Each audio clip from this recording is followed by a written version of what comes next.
Miarabantsika amin'ny anaran'i Jesosy Kristy Tompo tonga soa eto amin'ny fanatren'Andriamanitra tsika tsiraray avy ara-bao zay akaikinao tonga soa ianao androany hoe tonga eto amin'ny fanatren'Andriamanitra ianao androany hoe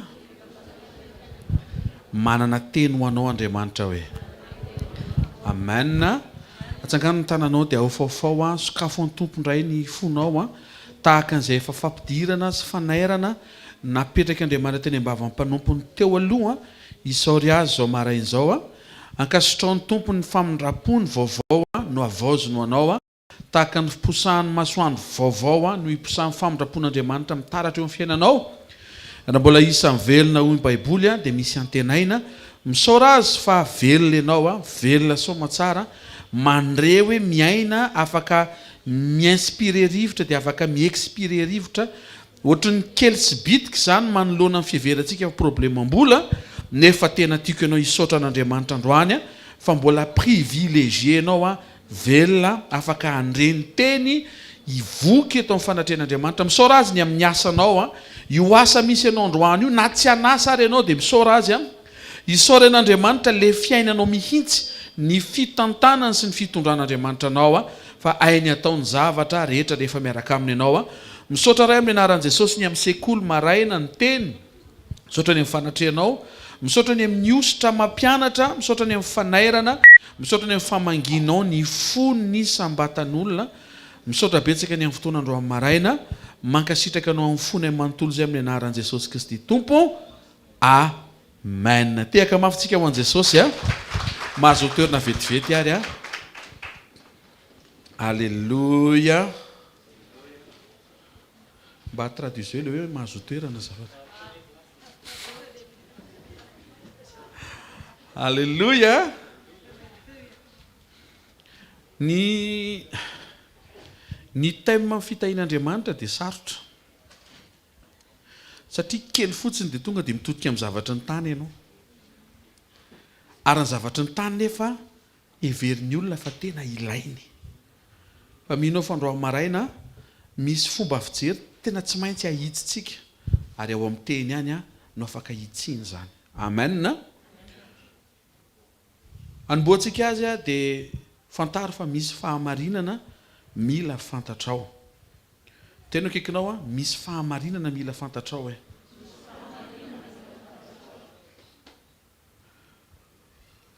takiny ahoana io fahamarinana io tonga dia hiditra ny fotoatintsika mila mandray an' Jesosy aloha ianao satria ao amin'ny Kristy ny rehetra ilainao eo zany ny deparantsika ny akoatran'izay zany garage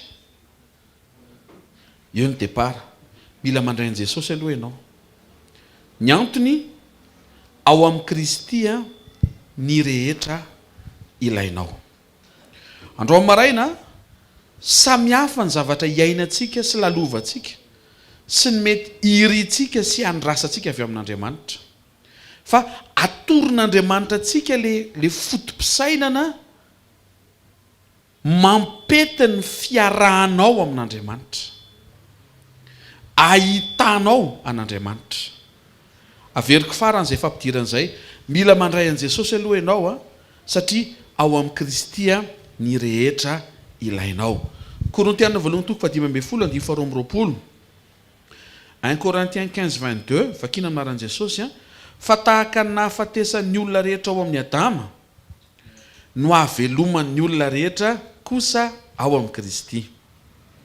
Le ao amin'ny Kristy voalaza ny Paoly eto dia fahavelomana velona ianao ao amin'ny Kristy.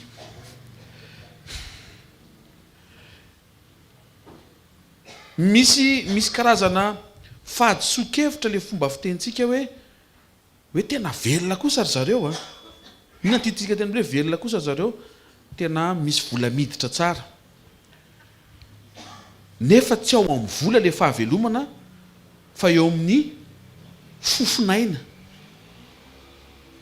azotsika ve zany dia na ny fomba hifampiresantsika ary misy fotoana hoe mba mijere asa mahavelona mijere vady mahavelona vocabulaire diso daholo zany satria le fahavelomana tsy ao amin'ny vola fa le fahavelomana omen'Andriamanitra anao avy amin'ny famindrapony. Eto dia mazava be ny fanairam-poly tahaka ny nahafatesan'ny olona rehetra ao amin'ny Adama izy no haveloman'ny olona rehetra kosa ao amin'ny Kristy. Tsy any am-piangonana ianao mivelona fa ao amin'ny Kristy. Tsy any an-tranon'ny pasteur ianao mivelona fa ao amin'ny Kristy. Tsy any amin'ny croisade ianao mivelona fa ao amin'ny Kristy. Mihoatra noho ny hoe anakarena, mihoatra noho ny hoe afaka ny olana arabola, mihoatra noho ny hoe tsy te hiaina fanahiana arabola intsony ny fahavelomanao. Zay zany aloha dia averina eto andro amin'ny maraina fa ianao velio misy antenaina. Sarobidy lavitra no le vola tsy misy. Ary zay ndray zany mampitombona an'ilay hoe aina sa vola. Dia mila mahay misafidy ianao satria atao iny maty moa vola ifampizaran'ny mpandevona. Azo reva zany ridicule be zany raha hoe ho faty nefa mbola mitady vola satria tsy misy raison d'être le vola ho azony tananao maty sanatriavan'izany raha maty zany le olona anankiray. Efesiana toko voalohany dia fatelo mbola hiditrintsika anatin'le vérité biblique mba ho marina ao anatinao hoe tonga eto ianao androany pasteur tia problème ambolako dia zao no tenenin' Jesosy tiako ny problème ampahafatesina tiako vahanao mila velona aloha ianao. Karaha zary vao misy vola dia velona. Diso zay tsy amelona anao zany no vola. Mazava eo zany ny deparantsika andro amin'ny maraina aloha. Efesiana toko voalohany dia fatelo aminaran'i Jesosy. Isaorana ane Andriamanitra rain'i Jesosy Kristy tompontsika izay nitahantsika tao amin'ny Kristy amin'ny fitahiam-panahy rehetra any an-danitra. Averiko. Isaorana ane Andriamanitra rain'i Jesosy Kristy tompontsika izay nitahantsika tao amin'ny Kristy amin'ny fitahiam-panahy rehetra any an-danitra. Voalohany Andriamanitra dia mitaha. Faharoa ao amin'ny Kristy izy no mitaha. Tsy eo amin'ny toerana misy ianao io fa ao amin'ny Kristy. Zany hoe misy zavatra napetraka Andriamanitra ho anao ao amin'ny Kristy. Zay no mahatsara anao raha afaka mitoetra ao amin'ny Kristy ianao raha mba mety azafady. Ao le zavatra ilainao. Alleluia. Tsy talenta no tavavoakanao fa ao amin'ny Kristy. Tsy miparikoronao fa ianao le ao amin'ny Kristy. Ianao mahazo aina ao amin'ny Kristy ary Kristy mahazo aina eo amin'ny fiainanao. Fahatelo, Andriamanitra rain'i Jesosy nametraka zavatra vonona ho an'ny zanany ao amin'ny Kristy. Manaraka tsara tsika. Le voalohany teo Andriamanitra mitaha. Zay zany aloha azasiana fanahiana fa tena mitaha izy. Fa irectifier problème na vocabulaire be dia be tsika. Ao ohatra fotsiny. Raha pasteur Njiva zao no miteny anao hoe amenao cadeau dia fantatrao ny cadeau omeny anao.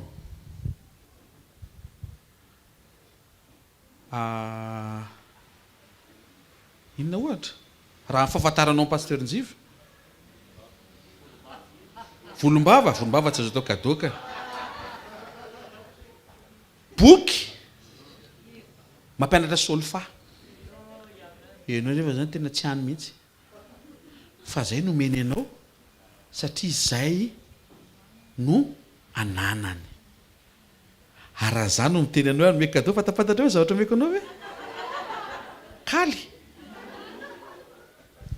Raha Andriamanitra miteny anao fa amenao zavatra fantatra hoe zavatra omeny anao be dia be mivery anatin'izay.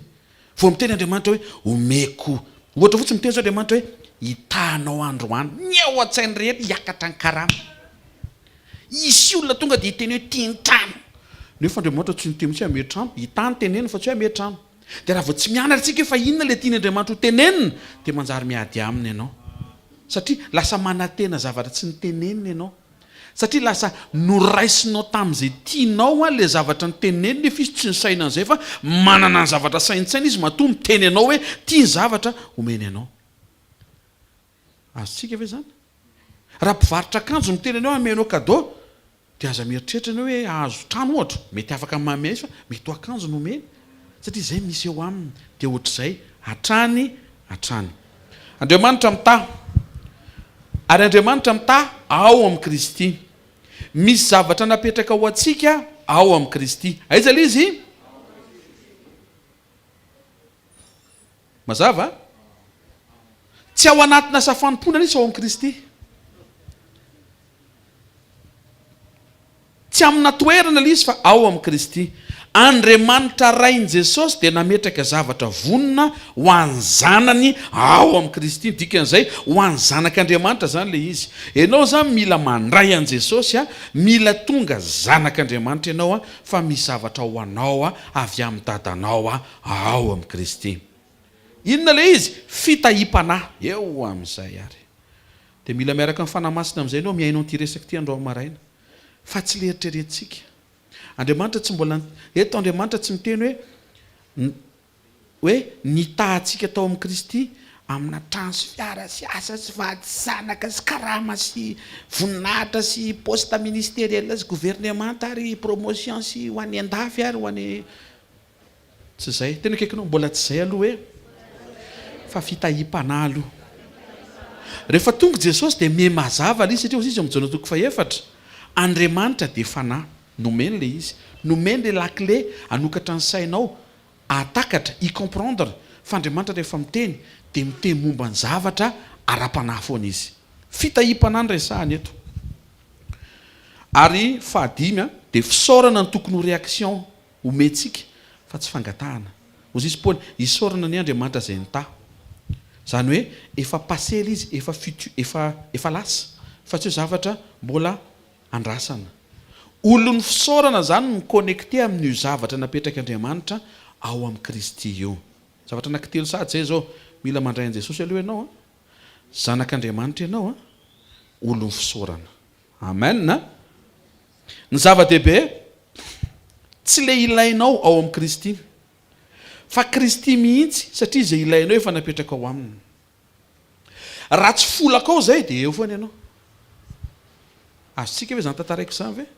Raha mbola eo ianao misy zavatra ilainao ao amin'i Kristy fa tsy Kristy ny tonga filanao sy fanirianao dia miodikodina eo foana izay leson'izay ambara-pahatonganao hiaika fa Jesosy Kristy avy Nazareta no ilainao. Oviana ianao ny hiaika fa Jesosy no ilainao fa amin'izay fotoan'izay Andriamanitra nokatra ny tanany ho anao. Alleluia. Korintianina faharoa toko fadimy andimy fito ambin'ny folo minaran'i Jesosy. Koa raha misy olona ao amin'i Kristy dia olom-baovao izy, efa lasa ny zavatra taloha, indreo efa tonga vaovao ireo. Miandry sy mendrika ny olom-baovao izay ao amin'i Kristy. Inona ilay voalohany teo? Mandray an'i Jesosy zanak'Andriamanitra, olony fisaorana, olom-baovao. Ao afaka averiko, dia afaka mandray noty ianao na tadidiana na enregistrena. Mandray an'i Jesosy zanak'Andriamanitra, olony fisaorana, dina ilay farany, olom-baovao, voary vaovao, nouvelle créature ozy izy ny teny fototra. Rehefa ao amin'i Kristy ianao zany dia olom-baovao. Raha manatrika eto zay ianao ka tsy olom-baovao dia tsy ao amin'i Kristy zany ianao. Ny hamantarana zany hoe ao amin'i Kristy dia tsy hoe misidisidina ny sainao.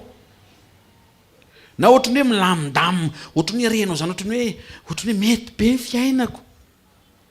Mety ho tsara izay fahatsapahana izay fa ny tsara indrindra dia zao olom-baovao ianao. Dikan'izay misy zavatra fanaonao taloha tsy ataonao tsony androany.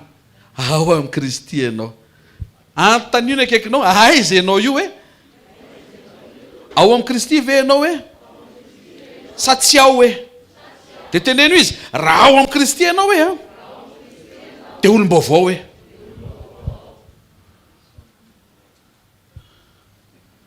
Amen. Tandremo fa ny ao amin'i Kristy tsy hoe mihika aleloia sy manao amen. Fa ny ao amin'i Kristy olom-baovao.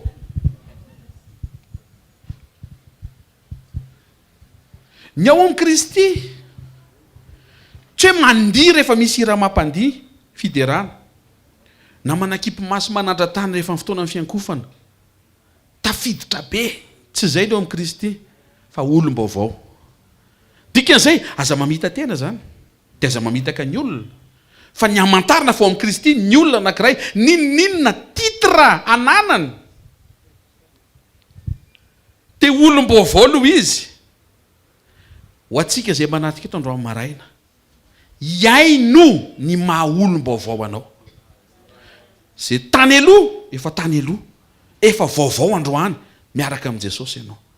Zay nyainanao tany aloha efa nifafany ka tsy tokony misy ny zavatra iainanao tsony manomboka androany.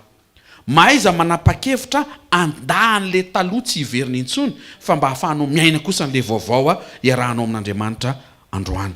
Manomana mandrakizay le zasy ianao fa tsy hoe manomana anao anakarena.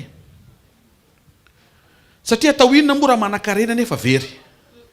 Atao inona moa raha sitrana nefa very? Inona moa ny ilana ny fiainanao milamina eto ambony tany nefa tsy milamina amin'ny fiainanao ao aoriana zao fiainana zao? Zay no mahatonga an'Andriamanitra tsy mainka hamahan'le androany, satria le rapitso na ny lora ny ain'ny zanany mbola tsy voakarakara. Karakarao ny dossier anao fa andeha ianao ho any an-danitra. Karakarao ny dossier anao fa andeha any an-danitra ianao. Eny am-pikarakarana dossier ho any an-danitra no sokafan'Andriamanitra ny fony hikarakarana zay mety ho ilainao eto ambony tany, satria hitan'Andriamanitra fa sura le ao aoriana n'ity tany ity. Amen. Vao ny fo marina dia ataovy anatin'ny fonao hoe hoaiza ho any an-danitra ve za amin'ity toetra beako ity? Dia ianao ihany mamaly, tsy mila mpaminany zany. Tsy mila aminan'iny zany ohatry ny kizitina teo amin'ny fitaratra ianao ranaba mifantatrao zany fa zany nataonao vao maraina mba medi amin'izany dia mba rapitsy vao maraina eo fitaratra omeotsika olona eo fitaratra ao io. Ianao ihany zany. Halleloja. Azo feheziny zany. Efa nomen'Andriamanitra mifanahany mba hanampy ianao. Amen. Resaka fahabetsahana le fitahiana ny tenenin'Andriamanitra hatramin'ny voalohany. Aty amin'ny epistily vao confirmer mazava tsara fa zava-panahy betsaka ny ao am-pon'Andriamanitra rehefa hitahanao izy.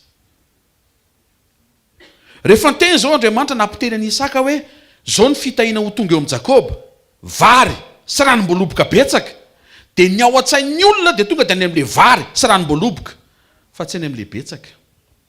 Nefa ny tena ao am-pon'Andriamanitra any amin'le betsaka, vary sy ranom-boaloboka aloha ny takatry ny finoan'ny olona tamin'izany, dia any no ampidirin'Andriamanitra le izy hoe zay omeko anao eo dia ho ataoko be dia be. Fa rehefa tonga Jesosy dia nazava tsara hozy izy, za avy mba hanana ny fiainana sady hananany be dia be. Ino le fitahiana tia ny tenenina hoe be dia be? Lasa manana ny fiainan'Andriamanitra be dia be zasy ianao. Matthieu 16:26 amin'ny anaran'i Jesosy. Fa inona moa ny soa azo ny olona raha mahazo zao tontolo zao kanefa very ny ainy, ary inona nomen'ny olona ho takaly ny ainy? Io fanontaniana io mihitsy le tian'Andriamanitra ho apetraka ho isa-maraina aminao, hoe ninonino angatahanao. Mety hoe misy projet tianao hitsangana, misy orinasa tianao handeha, misy asa tianao ho azo, misy karama tianao hitombo, misy loharam-bola tianao tsy ho ritra, misy banky tianao ho sokafana, misy kofra tianao ho vidiana, tsy haiko inona daholo le izy. Fa izy Andriamanitra eto azo atao zany. Teo kaikinao azo atao zany hoe fa atao inona zany hoe raha very ny aina hoe ohatra mahita an'Andriamanitra mipetraka condition zany hoe vonjeo aloha ny aina dia miresaka tsika. Inona le vonjeo tsy hainao mahavonjy ny ainao fa mba raiso aloha le famonjena nataon'Andriamanitra ho an'ny aminao, dia tehirizy le fiainana mandrakizay voarainao dia afaka miresaka aorianan'izay, satria katsao aloha ny fanjakany sy ny fahamarinana. Le antony natongavan'i Jesosy aloha raiso dia hanaraka anao sy hanampy anao ny zavatra rehetra. Ninona problema mbola eo amin'ny fiainanao dia problema mandrakizay anao aloha ny resantsika andro amin'ny maraina.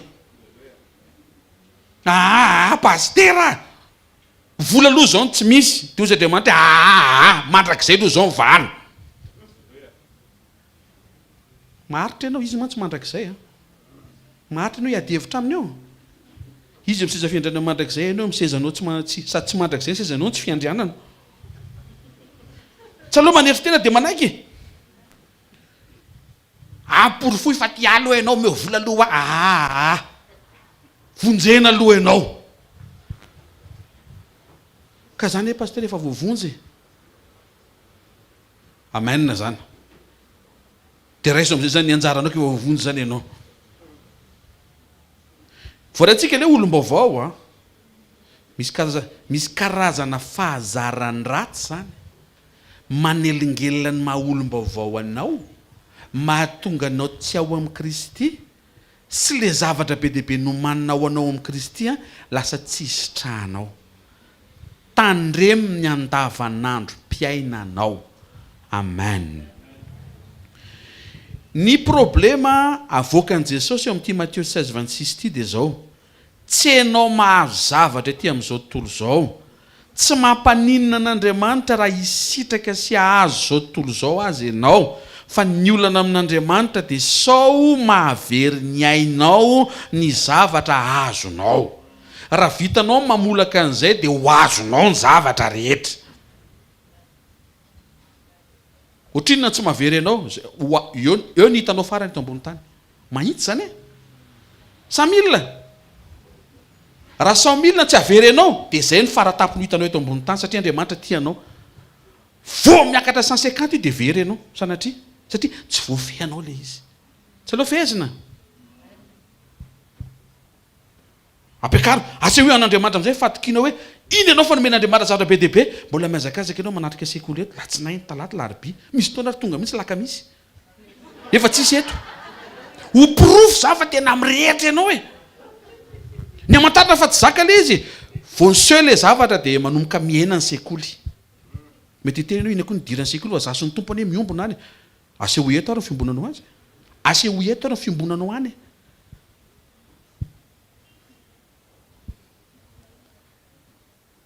Memangatsika eny ny andro marainy ary manomboka amin'ny 3 sasany amin'ny 4 eo me mafana ny boty fotsy.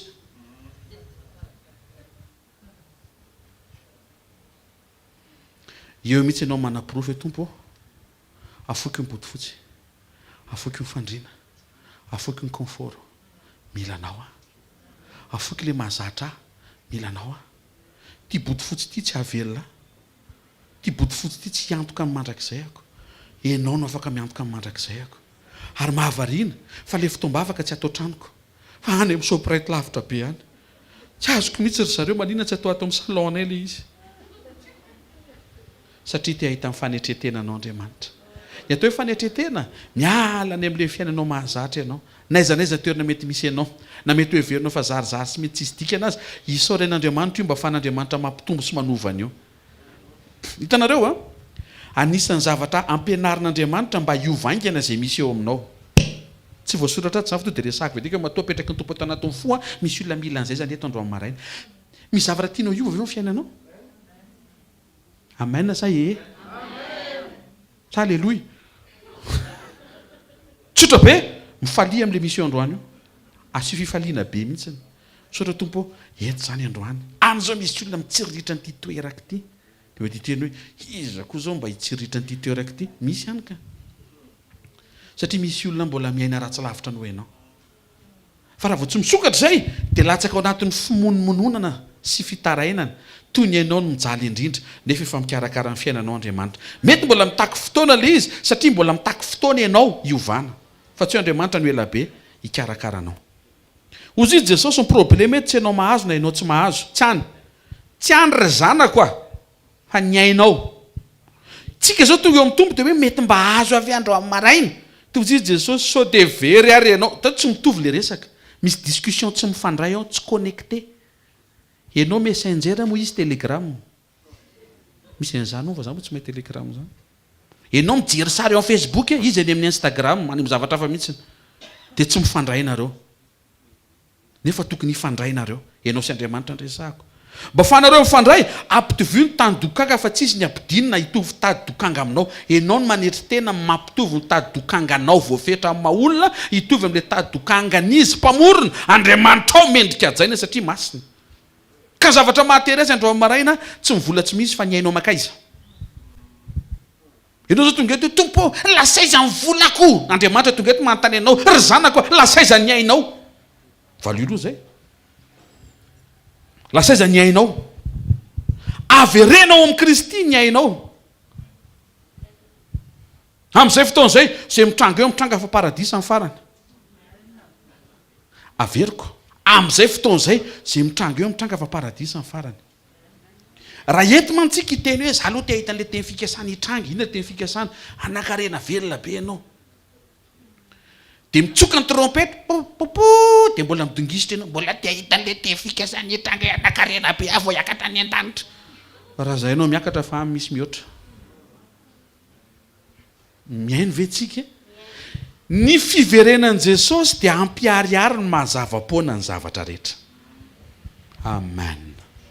Ny ainao momba mandrakizay sao very ny ainao, aza vela ho very ny ainao, averenao amin'i Jesosy ny ainao, Jesosy no ilainao. Wow, tsy olana amin'Andriamanitra zay ho azonao, tsy problema amin'Andriamanitra koa na tsy mahazo arenao. Enao no mahita problema rehefa tsy mahazo, fa amin'Andriamanitra tsy problema zany, satria na tsy azonao le izy zao maraina dia afaka ho azonao indray rehefa avy eo. Tsy azonao iny androany afaka omenanao eny rapitso, afaka ampitombiana, afaka atao double, afaka atao triple, afaka atao quadruple, arak'izay mampety ny toe-ponao, fa tsy olana iny androany iny fa ny olana ny toe-panahy, ny fiainam-panahy. Aiza ho aiza ny fiainam-bavaka ao. Etiko ambavaka, toambavaka eto anatrenao Jesosy fa ohatrany zara raha misy vola miditra dia mandefa signal ny tompo hoe zao ry zanako aty amiko koa zara raha misy vavaka alefanao. Sujet tsy mitovy zany.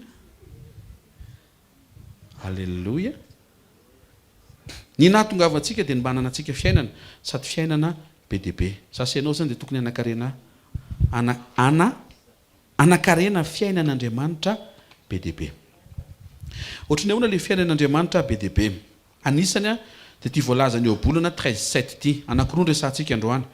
Voalohany discret ianao, tsy tia miseho, tsy tia mirenty, tsy mametraka ny valeranao amin'ny zavatra hitan'ny olona, tsy marary ny vavan'ny olona, fa mahafantatra ny valeranao avy eny am-bavan'Andriamanitra, zay tsy miankina amin'ny hita maso ety ivelany, fa ny hitan'Andriamanitra ao anatin'ny fonao lalina, antony tiavana ianao sy ny fidianana ianao. Problema mpiaramonina zany mamparary sainan'ny olona ny hoe jerijeren'ny fiaramonina, ary draindray antony amporosian'ny ray aman-dreny zany andana manambady fa jereo fiaramonina ny anina zay efa telo ny zanany. Fiaramonina zany miandry tsara an' Jesosy dia ao amin'ny sitrapon'Andriamanitra dia tsy zay tout venant fa zay avy amin' Jesosy. Azotsika ve le izy lasa fiaramonina no mibaiko ny décision tokony ho raisinao. Obolana 13:7 dia manambara aminaran'i Jesosy hoe misy miambo manan-karena nefa tsy manana ninninina, misy kosa mody malahelo nefa manana rena be. Mody malahelo zany hoe tsy miseho ho mpanan-karena. Zany zao fiainan'Andriamanitra zany. Andriamanitra zany Andriamanitra tsy mametraka problema amina ivelany hisariana ny sain'ny olona, fa izy ny tena bosy na izy ny tena tompony. Tsy any mihitsy ny problema an'Andriamanitra, ary zay mahatonga antsika ato amin'ny sekoly koa tokony hametraka koa hoe tsy any mihitsy koa tokony ho problemanao. Zay le fiainan'Andriamanitra. Mety tsy zay ianao taloha fa tokony ho zay ianao manomboka androany. Draindray ny antony angatahana fiara tsy hoe handeha fiara, fa mba ho hitan'ny olona hoe manana fiara. Diso zay eo amin'ny fijerin'Andriamanitra. Alleluia. Ny olona manetry tena no tsy tia misehoseho. Avoay zay fanetretena efa ao anatinao zay dia ampiaro eo amin'ny fiainanao. Aza miseho ho manan-karena, aza seho akory amin'ny manodidina fa manan-karena ianao, ary aza songadina akory amin'izay mety ho tsy manana ny mety ho fanananao. Miaina fotsiny amin'ny fahatsorana. Sahoana?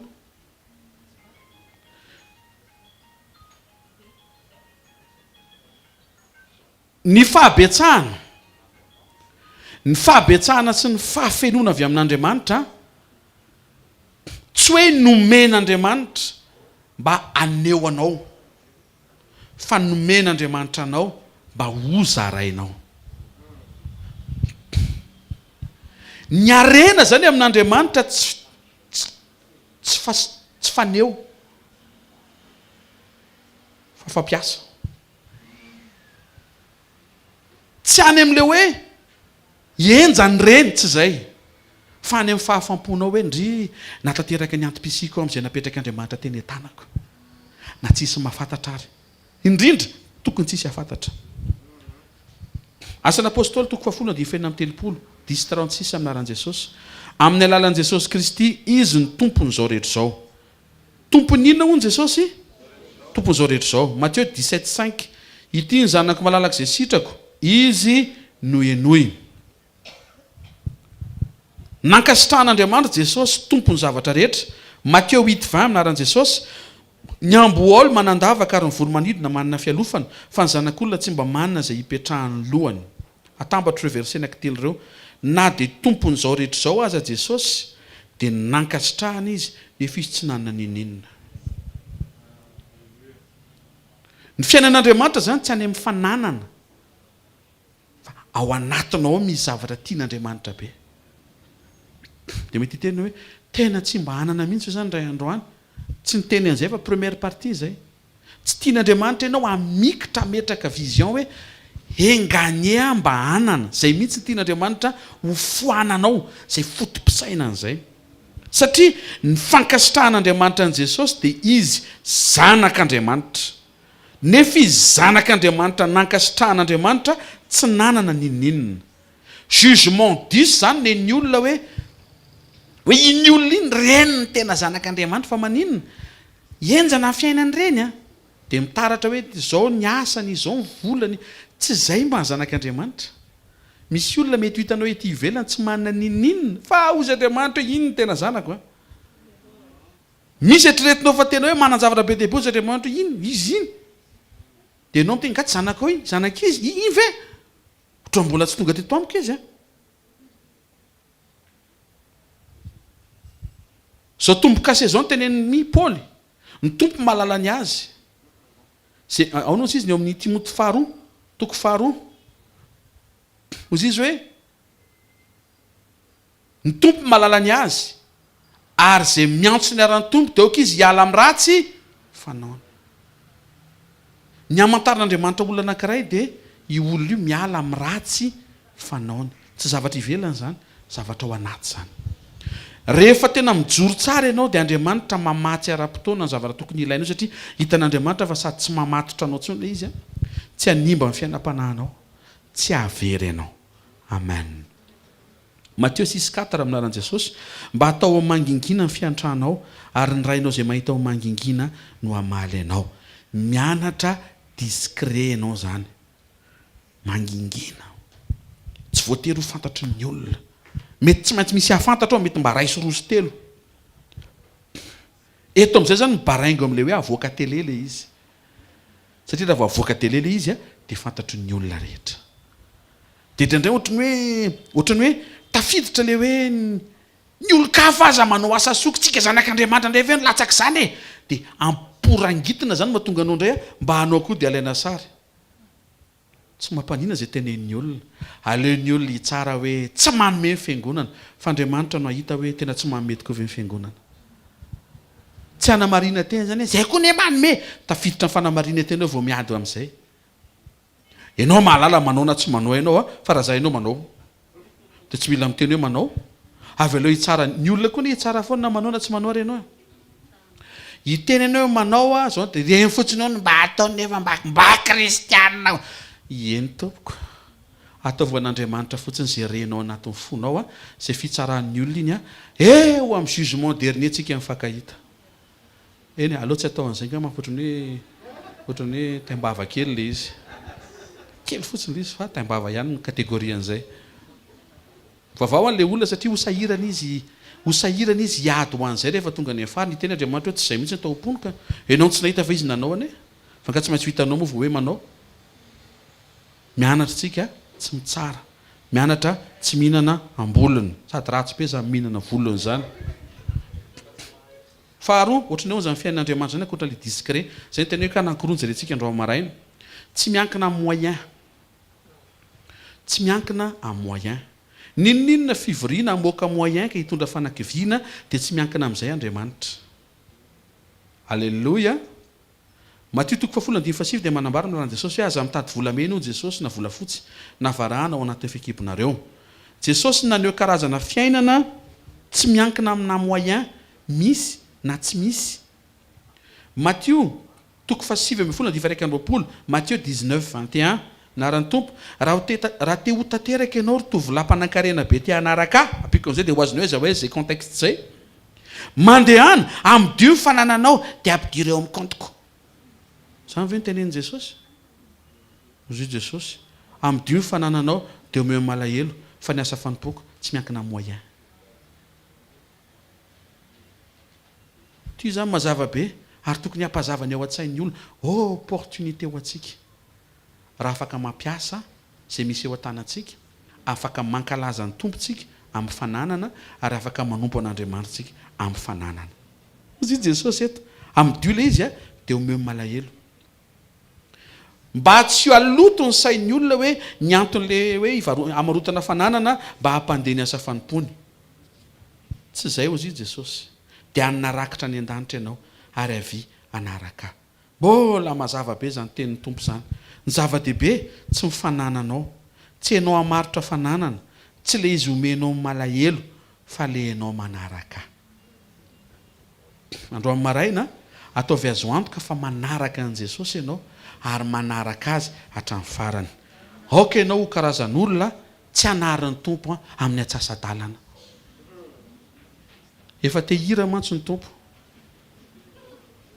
fantatrao ny tononkira tiany ataony le fantatrao ianao zao manao tononkira mi tononkira pasteur tsy amelahay amin'ny atsasa-dalana dia ny tompo koa miteny an'izay aminao hoe aza velahay amin'ny atsasa-dalana mazava ve zany tena akaikinao aza mamela ny tompo amin'ny atsasa-dalana zany hoe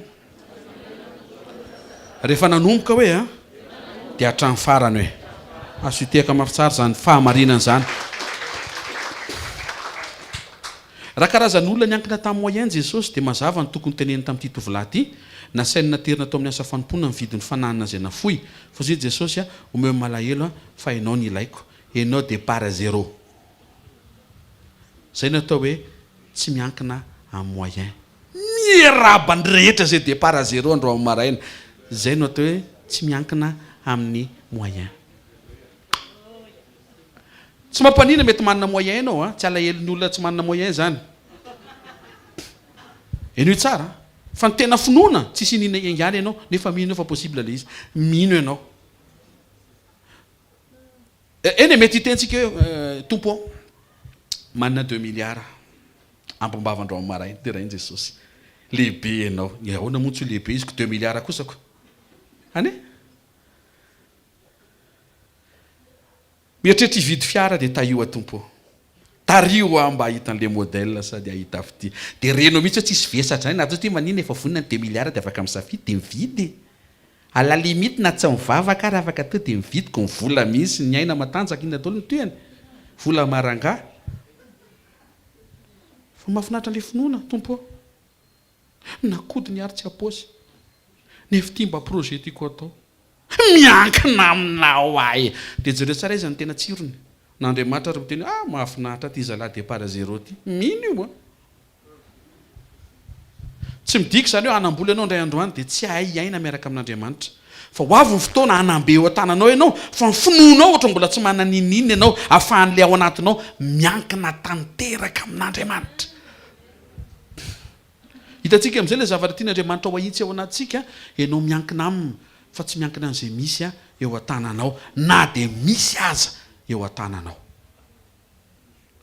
mila mandray an' Jesosy ary ny antony andraisana an' Jesosy tsy hoe satria anafaka amin'ny fahasahiranana araboly izy zay zany zao le ahitsy raha isika anao Jesosy Kristy tompo sy mamonjy ny fiainako manoka mba ho afaka tany ty trozy ty tsy zay ny dinan' Jesosy tsy hoe fatoy izao nitiavan'Andriamanitra n'izao tontolo zao nomena ny zanany latokana mba ho afatrosy ianao lalina kokoa noho zay natongavan' Jesosy mba ho afaka amin'ny fahotana ianao ary mba handova fiainana mandrakizay raha mbola manatrika ty fotoany ty ianao dia misy marito eto amin'ity altary ty ametraka vaty fantsika natony fonao fa misy mandrakizay tsy azonao vazivaziana na problema mbola misavovona be ohatry n'inareo tapinoanao famonjena aloha aizako hoe pasteur dia zany foana raha mbola tsy tonga ny tompo dia zany foana ny meto tena tsy maintsy mifampatsiarintsika ny asaribidi ny famonjena zay nataon'i Jesosy fa vitany io problema mbola io tsy any le olona hitanareo amin'izay tsy any amin'le problema mbola izy fa any amin'le problema metrahantsika hoe maivana ny famonjena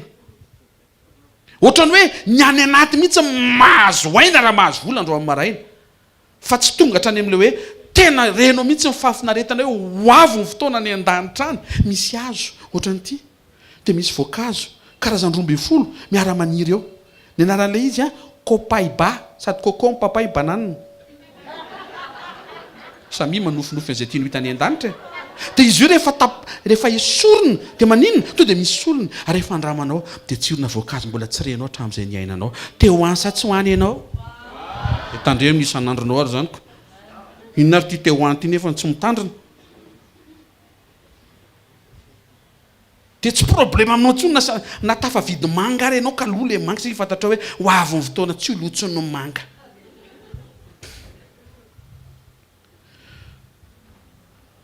azo vahany io problema androany io zay ny azo fiteny azo vahany io fa tsy io mamaika an' Jesosy ary tsy tokony ho io no atongavanao eo aminy zay mahatonga le hoe oro sy mahantry indriritsika raha ny amin'izao tany zao fotsiny anatenantsika an Kristy mbola misy zavatra tsara lavitra tian'Andriamanitra ho karakaraina misy mandrakizay zay mahatery azy tsy hoe anafaka amin'ny fahasahiranana ara-bola na dia vitany ary zany zao marain'izao fa hamonjy ny ainao any mandrakizay apetra ho vaindondra raha hoe tompo mandrakizay ako tonga dia mitsangan'Andriamanitra ny androaninao fa raha vao miteny eo ianao hoe tompo ny androaniko dia mitsangan'Andriamanitra miteny hoe ny mandrakizay ianao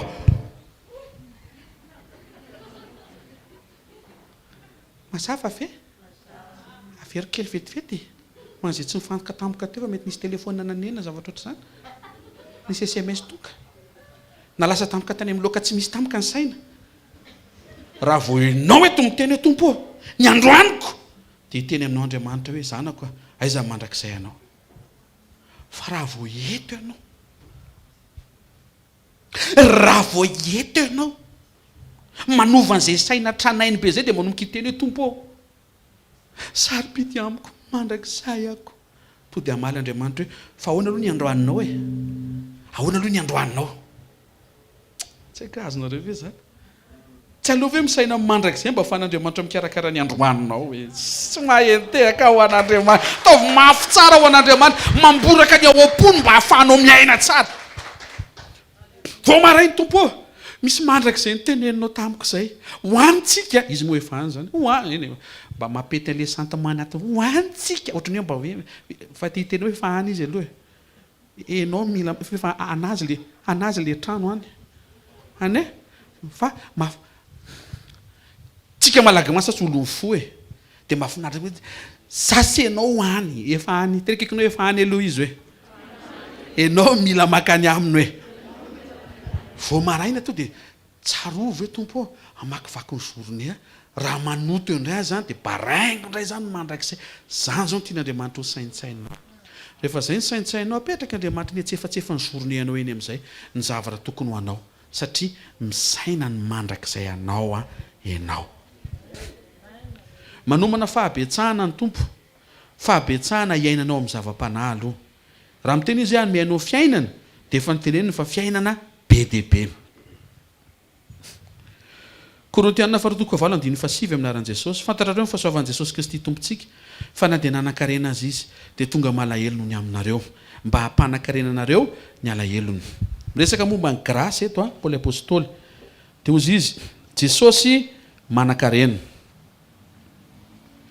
nanaiky koa Jesosy ho tonga malahelo ary zany rehetra zany dia nonony amintsika ny résultat an'izay dia mampanan-karena antsika ny alahelony izy aloha io le hoe noho ny aminareo sy le hampanan-karena anareo io izy aloha reo olona reo mifahafantarana koa azy aloha dia olona nandray an' Jesosy aloha reo olona reo zay mahatonga le nitenatra any am-boalohany hoe voalohany aloha mila mandray an' Jesosy ny olona tsiraray avy ataovy zay mampahazo aina an' Jesosy aloha fa ny ambo manaraka daholy alleloia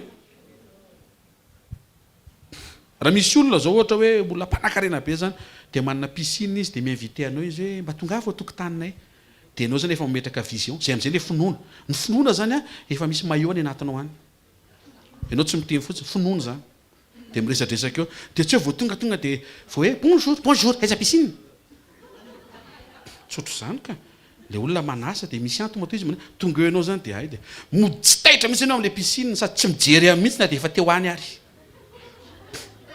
maillot efa eny akoditra fa takomana amin'ny patalona zipo raha vehivavy io avoniny raha vehivavy moa zany tonga de maillot ohatra ny tabodoka hatra ny paladi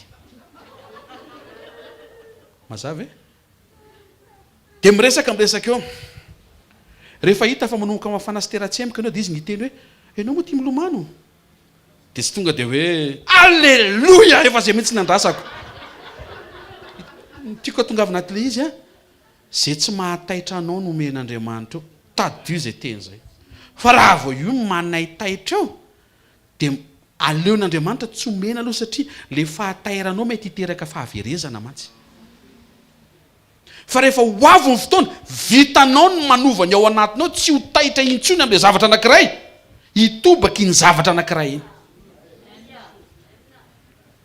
raha vao mbola manay taitranao zany le taratasy ohatry misy mangamanga reny de ohatry ny baizibazy iny de tsy tonga mihitsy iny satria hitan'Andriamanitra hoe ahampanota ny zanako fa raha vao ianao manomboka tsy miraharaha an'izany resaka zany ho avy Andriamanitra amen Hébreu 10:7 aminaran'i Jesosy ary ny oloko marina de ho velon'ny finoana fa raha mihemitra izy de tsy sitraky ny fanahiko Jesosy a tompon'ny finoana raha tokony ho izy zany tokony ho velon'ny finoana sa sy tokony ho velon'ny finoana sa sy tokony ho velona izy averiko ny marina velon'ny finoana Jesosy marina velona sa tsy velona izy zany velona izy koa izy zany maty satria arena le finoana fa nanaiky izy alahelo tahaka ny olona tsy mino ho anao mba hahatonga anao le tsy mety mino io mba ino ohatra azy nisy échange nataony zay le hoe nampantrana izy mba hampanakarenao le fantrana ny mody tsy nino izy mba ho faty fa ianao tia no velon'ny finoany noho ny am'izay échange zay ka ianao zany tokony karazan'olona manakarena finoana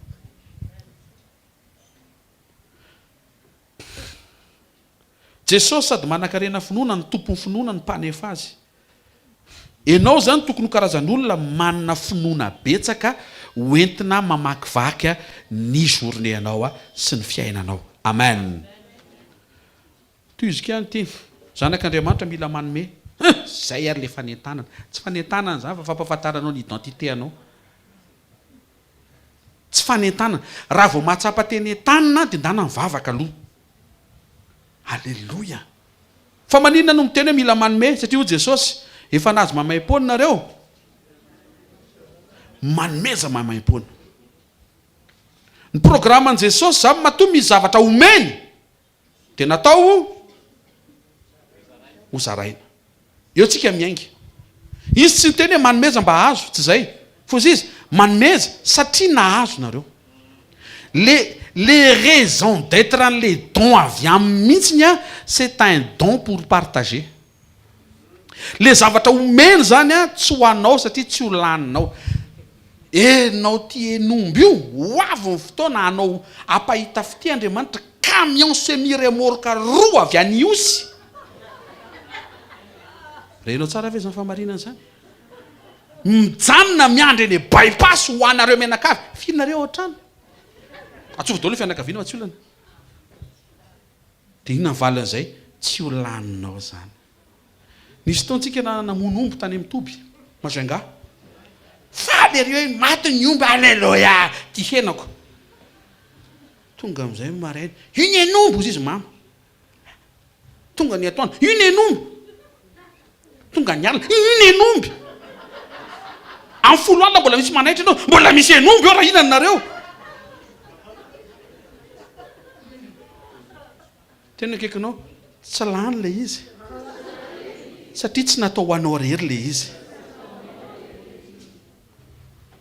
ny zanak'Andriamanitra le resantsika hatramin'ny voalohany zany de tokony manapatsapana hoe nahazo zavatra avy amin'Andriamanitra de tokony omeko quelque part iny zavatra iny ozy izy Jesosy nahazo nareo ozy izy a de manomeza izy tsy teny hoe nahazo mahimaim-pony nareo de manangona mahimaim-pony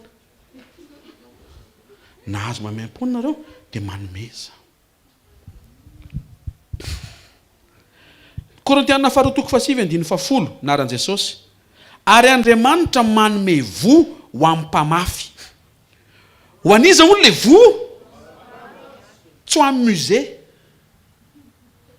tsy collection le izy fa ho amin'ny mpamafy de atao inony mpamafy le izy rehefa tonga eny an-tana satria inona ny asany mamafy toy izy Jesosy hoe Matthieu 13 ary nivoaka amin'ny mpamafy mba matoa zany ianao omena graine de natao afafy izy tsy niteny hoe de hijinjy ianao tsy zay tsy hany problème fa ny problème ny am'le hoe ampiasainao am'le antipisiny ve le zavatra nomenanao matoa misy voy ao tananao natao afafy point atreo ny asain'Andriamanitra ataonao ny fijinjana izy misaina an'izany fa tsy ianao tsy hoe mpamafazy de misy coco iandro coco eo ianao mbola ho ela be ne coco vao mitsangana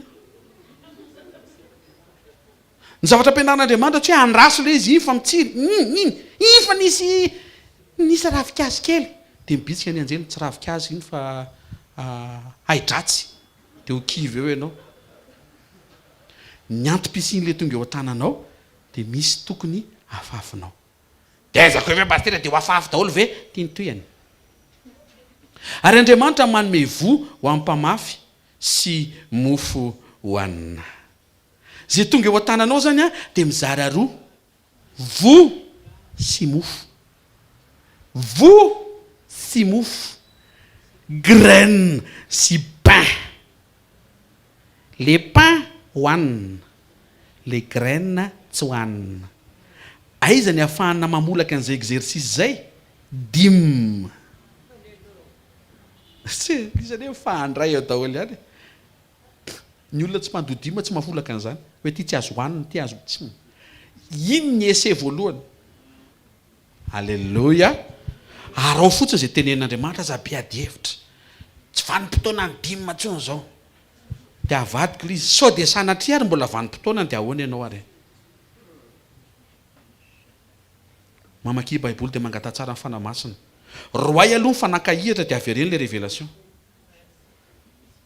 roay aloha ny fanakahiratra de avereny enona le révélation ka ny pastera ny tena ray manontolo nomeko ndao ary porofotsika efa ny tena ray manontolo nomenao alefa aloha ny dimy maro de vitantsika le tena ray manontolo aza mikitika dima fa ny tena misy contredire ne zany le olona izy miteny fa ny tena ray manontolo 100% ne zany zaranao ary pastera tsy miteny 100% mbola vo 10% tenenina ny anao efa maiky any amin'ny 100%.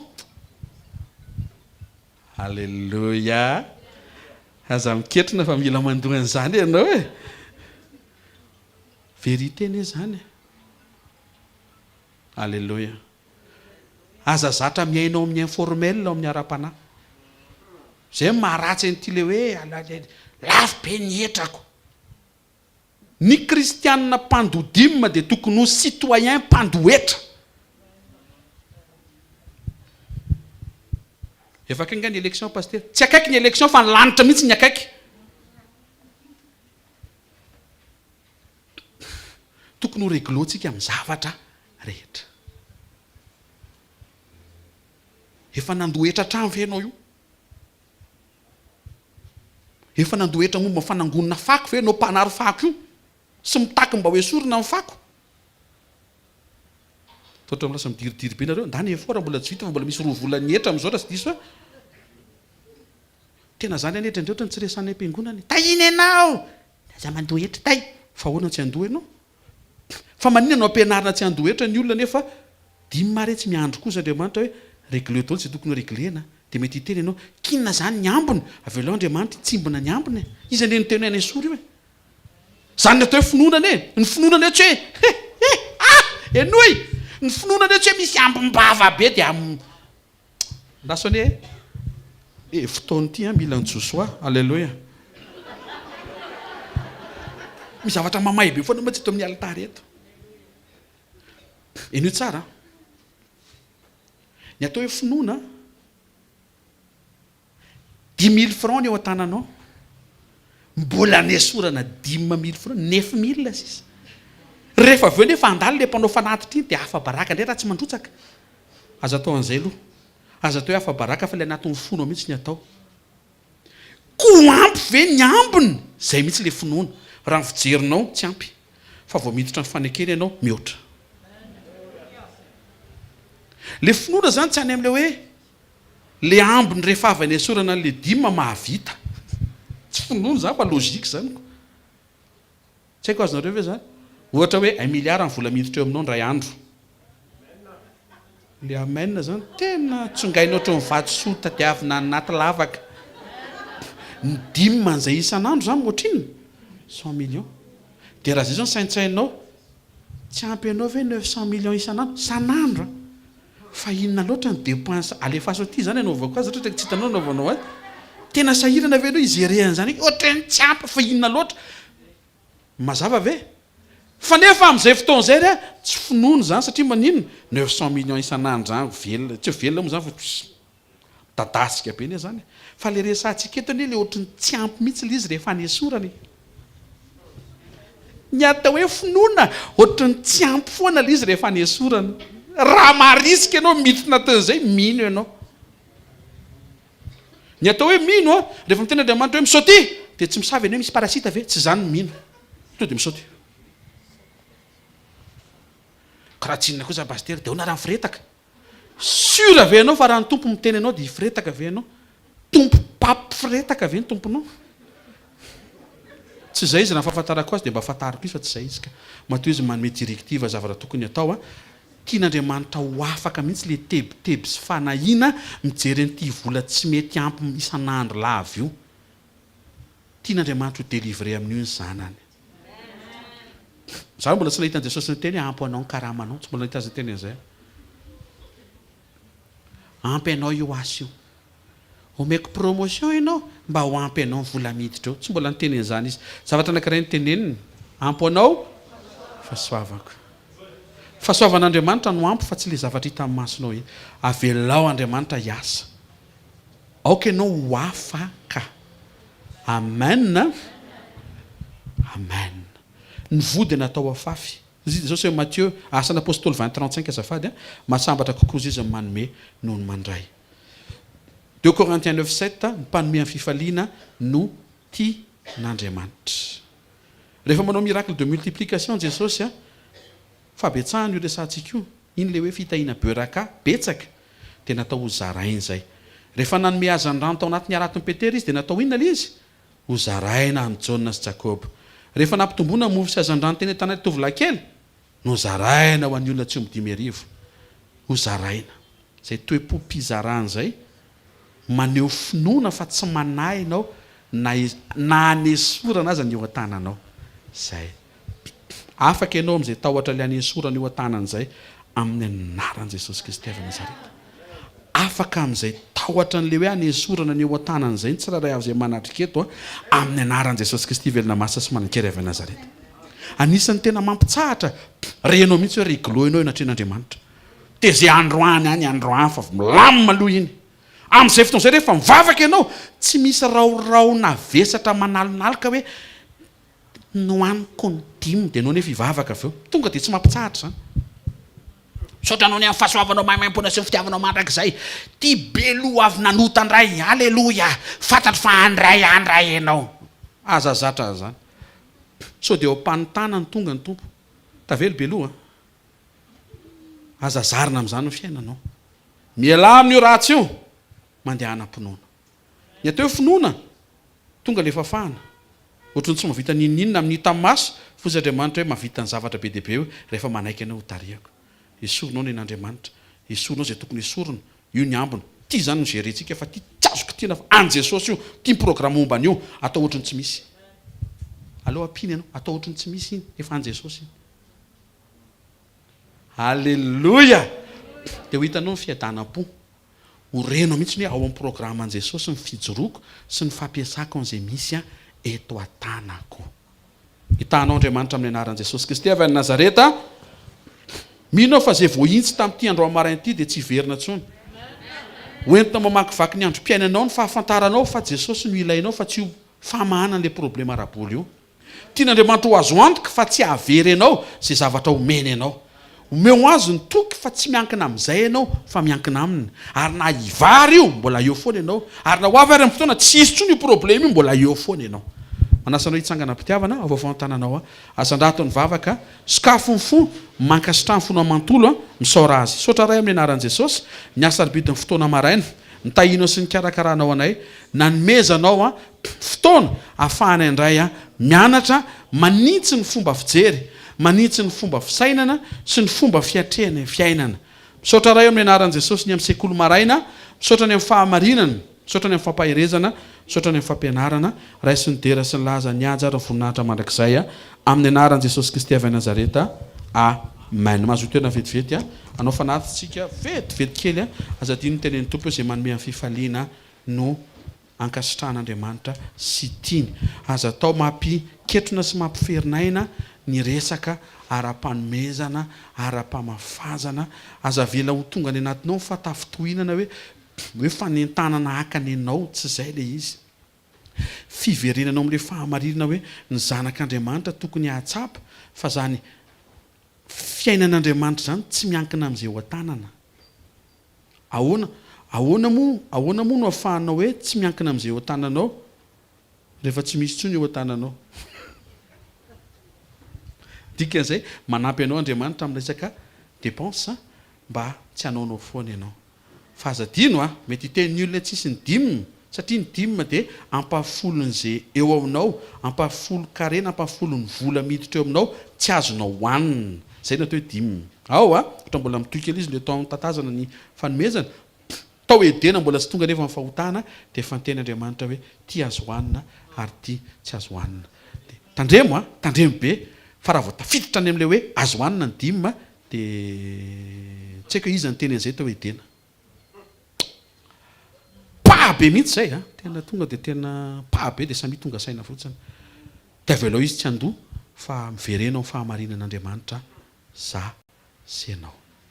Za aloha mijoro vavolombelona fa mandoa ahy. Betsaka miditra amin'ity sofiny ity avoakako ato fotsiny raha vao resaka dimy zany. Ino mantsy efa haiko tsara, tsy haiko raha mahay an'izay ianao. Ilay ampidirina any dia avoakato. Izy zany tsy mahay an'izay ampianarina. Satria fantatro izay nitenenin'Andriamanitra. Fantatro loatra izay nitenenin'Andriamanitra.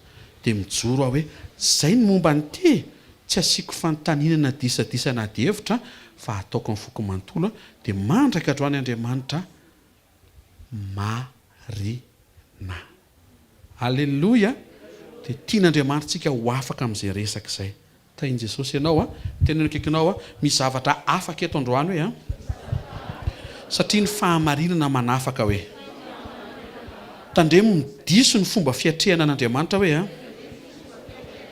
tsy tonga izy hamaha problema mbola hoe tonga izy hamonjy ianao hoe hanome fiainana hoe rehefa azon'Andriamanitra antoka hoe fa voarainao izay zavatra izay dia ho karakarainy amin'izay ny ambiny hoe tafiditra amin'ilay ambiny hoe le rehetrarehetra amin'izay.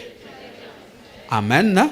Tsangana dia raisy ny tsodrano izay tononona aminaran'i Jesosy tononona ny fahataterahan'ny fiadanana mihoatra noho ny fahalalana rehetra avy amin'ny fijoroanao anao izay tadiavin'Andriamanitra aminao sy ianao manao ny sitrapon'Andriamanitra. Tononona aminaran'i Jesosy fa fenoy fahasoavan'Andriamanitra ameno ny fiainanao, ny fijoroanao ho afaka amin'ity karaza zavatra ny tany ity, fa ny fonao misokatra, mifo iankina iantehitra tanteraka amin'Andriamanitra ary ifikitra tanteraka amin'Andriamanitra. Amin'ny anaran'i Jesosy Kristy Tompo amen. Zareo ny fahasoavana fa ny fahasoavan'Andriamanitra no matoy izao ary ny fahasoavan'Andriamanitra no matoy izao anareo amen. Tain'i Jesosy